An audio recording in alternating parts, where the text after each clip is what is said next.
కూటమి నేతల సహకారంతో రాజమండ్రిలో విచ్చలవిడిగా పేకాట క్లబ్బులు నడుస్తున్నాయని రాజమండ్రి వాసులు మండిపడుతున్నారు.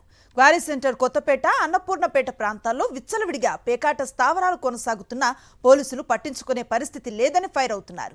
స్థానిక ప్రజాప్రతినిధి అండదండలతో చోటా నేతలు ఈ క్లబ్బులు నిర్వహిస్తున్నారంటున్నారు. జూదానికి బానిసలుగా మారి ఎన్నో కుటుంబాలు రోడ్డున పడుతున్నాయని, ఇప్పటికైనా ఉన్నతాధికారులు స్పందించి రాజమండ్రిలో పేకాట క్లబ్బులపై చర్యలు తీసుకోవాలని కోరుతున్నారు. దీనిపై మరింత సమాచారాన్ని మా ప్రతినిధి హరీష్ అందిస్తారు. కూటమి ప్రభుత్వం రాష్ట్రంలో అధికారంలోకి వచ్చిన తర్వాత ఒకవైపు మద్యం విక్రయాలు విపరీతంగా పెరిగిపోయి నకిలీ మద్యం తయారైంది. బెల్ట్ షాపులు కూడా విస్తృతమైపోయి ప్రజల జీవన ప్రమాణాలు కూడా దారుణంగా తయారయ్యే పరిస్థితి ఏర్పడింది. మరోవైపు ఇసుక దోపిడీ, మట్టి దోపిడీ, వీటన్నిటితో పాటు ఎక్కడ పడితే అక్కడ పేకాట క్లబ్బులు, ఈ జూదశాలలు కూడా రాజమండ్రిలో పెరిగిపోయాయని స్థానికులే చెప్తున్నారు. దీని పర్యవసానంతో ఎన్నో కుటుంబాలు కూడా చితికిపోయి అంటున్నారు. దీనికి సంబంధించి వాళ్ళని తెలుసుకుందాం. చెప్పండి, రాజమండ్రిలో రాష్ట్రంలో అనేక కేంద్రాల్లో ఈ పేకాట క్లబ్బులు భీమవరం ఇష్యూ ఇప్పటికే బయటకు వచ్చి మనం చూసాం. రాజమండ్రిలో పరిస్థితి భీమవరంలో పేకాట విచ్చలవిడిగా జరుగుతున్న పేకాట శిబిరాలపై అక్కడ డిఎస్పి జయసూర్య గారు వాళ్ళకి సహకారం అందించడాన్ని చూసి డిప్యూటీ సీఎం పవన్ కళ్యాణ్ గారు స్వయంగా ఆయనపై ఎస్పీ గారికి కంప్లైంట్ ఇవ్వడం జరిగింది.